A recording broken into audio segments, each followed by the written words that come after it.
JPC में जो meeting हुई हमारी तफसीलन ज़्यादा से ज़्यादा सुनने के लिए वो तैयार नहीं थे, क्योंकि ये पूरा रेडीमेड प्लान है इन लोगों का।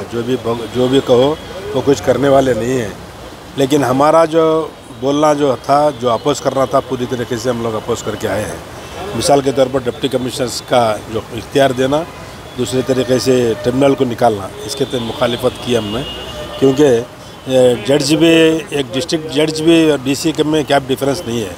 जब आप डीसी को मानते हैं, जज को नहीं मानते बोले तो हम इसके खिलाफ मुखालिफत करते हैं। दूसरी चीज़ जो है, जो भी प्रॉपर्टीज़ है वक्फ बोर्ड की नहीं है। वक्फ के इदारे जो भी हैं, मस्जिद जो मस्जिद और दरगाह और जो कब्रस्तान की जो प्रॉपर्टी होती है, वो प्रॉपर्टी जो है वो इदारों की होती है। वक्फ बोर्ड सिर्फ सुपरवाइजिंग अथॉरिटी है। इसमें आप लोगों का कोई इख्तियार नहीं है जो इसमें मुदाखलत कर सके।